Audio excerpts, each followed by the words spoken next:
Hello friends, welcome to ISCS platform. आज है 18 of June और 18 ऑफ जून का करेंगे हम करंट अफेयर। तो चलिए लेक्चर स्टार्ट करते हैं। फर्स्ट न्यूज है national security adviser of USA।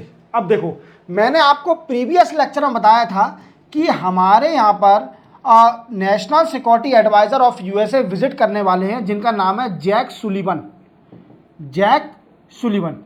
अब ये विजिट किया था। अब इन्होंने किस किस पॉइंट पर डिस्कस किया वो भी अपन जान लेते हैं। देखो, इनकी पहले मीटिंग हुई इंडिया के नेशनल सिक्योरिटी एडवाइजर से।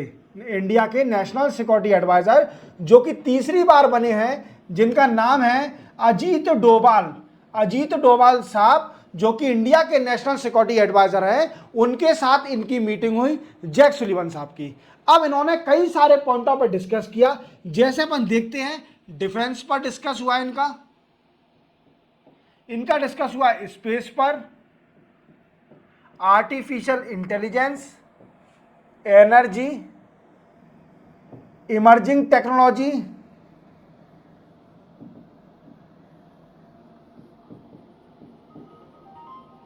Semiconductor,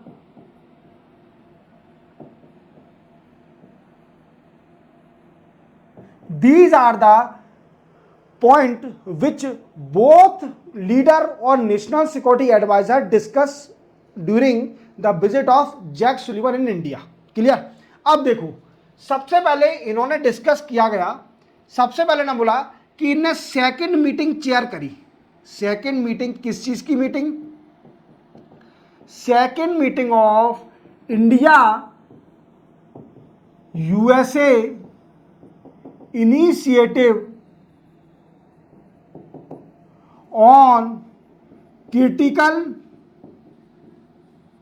and emerging technology। Critical and emerging technology की दूसरी मीटिंग इन दोनों लीडरों की हुई। क्या हुई? इन दोनों लीडरों की क्रिटिकल और इमर्जिंग टेक्नोलॉजी के ऊपर दूसरी मीटिंग इंडिया के अंदर हुई, दोनों नेशनल सिक्योरिटी एडवाइजर के अंदर। दूसरा पॉइंट आप याद रखना, इन्होंने एडॉप्ट किया, दोनों ने डिसाइड किया है कि adopted the protection of leakage of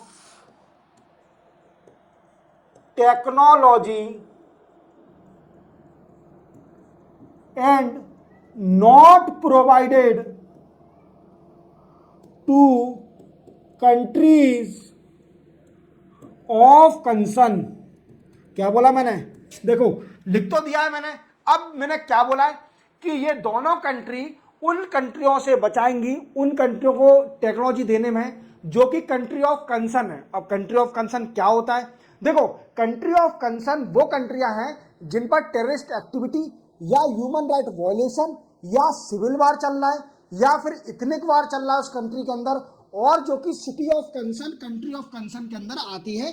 that include a country in city of concern. Clear. Next discuss किया इन्होंने MQ-9B। क्या होता है MQ-9B? देखो, इंडिया क्या करेगी? इंपोर्ट करेगी, इंडिया इंपोर्ट करेगी MQ-9B। ये क्या होता है MQ-9B? These are the unmanned vehicle of USA का अनमेन्ड व्हीकल है। क्या है? अनमेन्ड व्हीकल है। अब ये क्या होता है अनमेन्ड व्हीकल? देखो, मेन्ड क्या होता है? इंसान। शुद्ध हिंदी में समझते हैं अपन, मेन्ड माने इंसान और अनमेन्ड माने विदाउट इंसान। व्हाट आई मीन्स, जो भी टेक्नोलॉजी, जो भी व्हीकल रिमोटली चलती है, we can say the vehicle which are run by remote control, that is called a unmanned vehicle। unmanned vehicle वो व्हीकल होती है जिसमें आदमी की जरूरत नहीं पड़ती, पायलट की जरूरत नहीं पड़ती और वो रिमोटली चलती है। That is called a unmanned vehicle. तो इंडिया इंपोर्ट करेगी MQ-9B फ्रॉम USA गवर्नमेंट। दूसरा नेक्स्ट है semiconductor supply chain.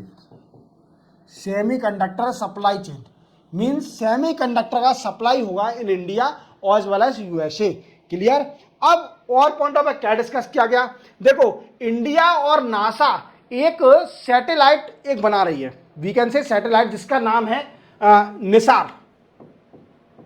Sir full form बताइए, शॉर्ट फॉर्म ना बताइए। तो निसार का फुल फॉर्म होता है नासा इसरो सिंथेटिक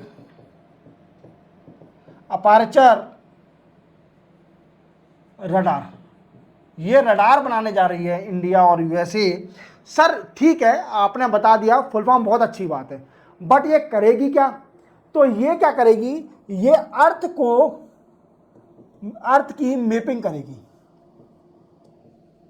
अर्थ में बनाएगी 2 टाइम्स इन 12 डेज, 12 दिन में 2 बार मैप बनाएगी अर्थ का।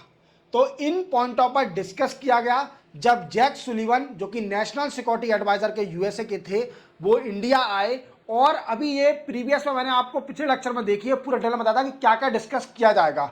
और अभी ये बिजी थे किस चीज में, वो अभी यूक्रेन के प्रेसिडेंट की पीस कॉन्फ्रेंस, पीस समिट चल रही थी स्विट्जरलैंड में, तो ये भी भाई साहब गए थे, उसमें 80 कंट्रियां गई थी और फाइनल डॉक्यूमेंट साइन भी किया गया उसके अंदर। मतलब व्हाट आई मीन्स, यूक्रेन के प्रेसिडेंट को तो रोना है कि हर पीस, इंडिया में भी कई बार आए थे कई लोग कि आइए आइए पीस कॉन्फ्रेंस में आइए, क्योंकि आपकी बहुत वैल्यू है इंटरनेशनली। तो इसी के साथ चलते हैं अपन नेक्स्ट न्यूज़ पर। नेक्स्ट न्यूज़ है वेरीफाइड टैक्स रिटर्न के ऊपर। क्या होता है वेरीफाइड टैक्स रिटर्न? अब देखो, इसको पहले समझने से पहले आप एक स्कीम समझ लिए सरकार की, जिसका नाम है रॉट टैप। ये क्या है सर जी? इसका फुल फॉर्म होता है remission of tax, remission of duty, sorry, remission of duty and tax on exporter product, export product. ये स्कीम में क्या होगा दोस्तों, इस स्कीम में सरकार टैक्स में छूट देती है, ड्यूटी में छूट देगी, टैक्स रिटर्न करेगी या टैक्स में छूट देगी। किसको? जो एक्सपोर्ट कर रहे हैं उन लोगों को सरकार छूट देगी, उन लोगों को टैक्स में छूट देगी या उनका टैक्स रिटर्न कर देगी to enhance the export of the country. Clear? अगर कंट्री का एक्सपोर्ट बढ़ाने के लिए जब सरकार टैक्स में छूट दे दे और या फिर टैक्स रिटर्न कर दे, तो उस पॉलिसी का नाम है revision of duty and tax on export product. ठीक है, कई सारे प्रोडक्ट जैसे फार्मास्यूटिकल, एनर्जी, ठीक है, कई सारे ऐसे प्रोडक्ट हैं जो कवर करके रखे हैं इस स्कीम के अंदर, उसमें टैक्स रिटर्न देगी। अब ये न्यूज़ में क्यों चल रहा है? ये न्यूज़ में इसलिए चल रहा है कि क्या है, कुछ कंट्रियां जैसे यूरोपियन यूनियन की और यूएसए क्या कर रही है, टैक्स इंपोज कर रही है। टैक्स इंपोज, कौन सा tax? Tax import on exporter of India, कौन से product? File, paper file folder, alloy aluminium sheet, इन पर ड्यूटी लगा रही है यूरोपियन यूनियन और यूएसए गवर्नमेंट। अब उस ड्यूटी का नाम क्या है? तो उस ड्यूटी का नाम है काउंटर व्हीलिंग ड्यूटी। ये क्या होता है काउंटर व्हीलिंग ड्यूटी? देखो, ये ड्यूटी जब लगाई जाती है हमारे भारत का, व्हाट आई मीन्स, किसी कंट्री का इंडिजीनियस प्रोडक्ट को प्रमोट करने के लिए। अब देख क्या होता है कि जैसे मान लीजिए मैं कोई पेन बना रहा हूं, ये पेन बना रहा हूं, उसकी कीमत है 20 रुपये। कितनी कीमत है? 20 रुपये। और यही पेन, यही क्वालिटी का पेन वो चाइना बना रही है 5 रुपये के अंदर। तो मेरे देश का जो कंपनी है उसका पेन, मेरा कोई पेन नहीं खरीदेगा, वो खरीदेगा चाइना का पेन। बट इसको कंट्री देखेगी कि अपने प्रोडक्ट को प्रमोट करने के लिए, मींस मेरे को सरकार को प्रमोट करने के, क्योंकि मैं इंडिजीनियस हूँ, उनकी खुद की कंपनी इंडिया की, तो मुझे प्रमोट करने के लिए इंडियन गवर्नमेंट चाइनीज प्रोडक्ट पर 15 रुपीज का ड्यूटी लगा देगी, काउंटर व्हीलिंग ड्यूटी। तो उससे क्या होगा कि उसका भी प्रोडक्ट 20 रुपए का हो जाएगा और मेरा भी प्रोडक्ट 20 रुपए का हो जाएगा। तो that is called a countervailing duties. समझ में आ गया? तो क्या कर रहे हैं यूरोपियन यूनियन और USA government, countervailing duty लगा रहे हैं on the product of paper file folder और the aluminium sheet of the Indian exporter.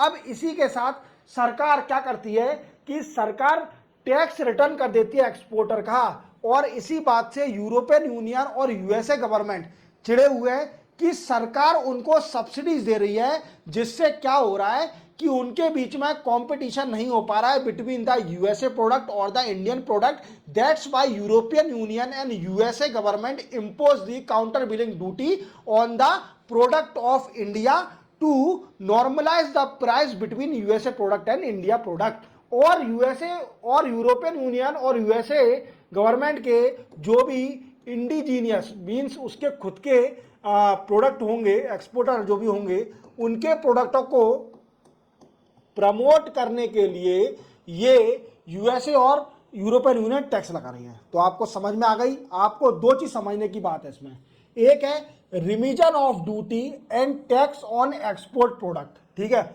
ये स्कीम थी सरकार की। ये स्कीम क्या है कि टैक्स रिटर्न कर दिया जाएगा या फिर छूट दे दी जाएगी एक्सपोर्टर को, जिससे क्या होगा कि एक्सपोर्टर बढ़ जाएंगे, एक्सपोर्ट कुछ प्रोडक्टों के, और कुछ कंट्रियां इंडिया के प्रोडक्ट पर काउंटर व्हीलिंग ड्यूटी लगा रही है, जिससे कि उनके प्रोडक्ट की प्राइस बढ़ जाती है और सरकार टैक्स दे रही है। तो नॉर्मलाइज आपको स्कीम याद रखने की जरूरत है, ठीक है। और ज्यादा ये बकवास तो आप समझ मत, मैंने समझा दिया है आपको क्या क्या होता है काउंटर व्हीलिंग ड्यूटी, इसलिए आपको डिटेल में बता दिया है। इसी के साथ चलते हैं अपन नेक्स्ट न्यूज पर। दूसरी न्यूज है light combat helicopter.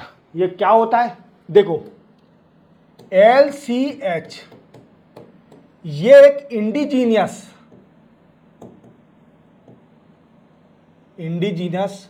Light helicopter है। It is indigenous light helicopter. अब डिफेंस मिनिस्ट्री ने क्या किया है, एक हल कंपनी है, ये वाला हल नहीं है, हल्क नहीं है, ये हल कंपनी है जिसका नाम है हिंदुस्तान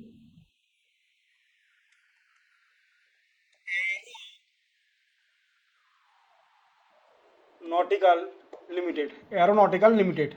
ये क्या बनाती है, ये हेलीकॉप्टर और जितने भी एयरक्राफ्ट होते हैं इसका काम है बनाने का, समझ लो मेरी बात को। अब इसने क्या किया है, हल से समझ में जाना, हल्क नहीं है, ये कंपनी का नाम है हल, HAL, ठीक है, इसका हिंदुस्तान एरोनॉटिकल लिमिटेड। अब सुनो मेरी बात, इंडिया ने डिफेंस मिनिस्ट्री ने इनके साथ एक डील साइन करी है कि ये 156 लाइट कॉम्बैक्ट हेलीकॉप्टर बना के देंगे सरकार को। क्या बना के देंगे, सरकार को लाइट हेलीकॉप्टर बना के देंगे, जिनकी कॉस्ट होगी कम से कम 45,000 करोड़। कितनी होगी, 45,000 करोड़ के कम से कम 156 लाइट कॉम्बैक्ट हेलीकॉप्टर बना के देगी।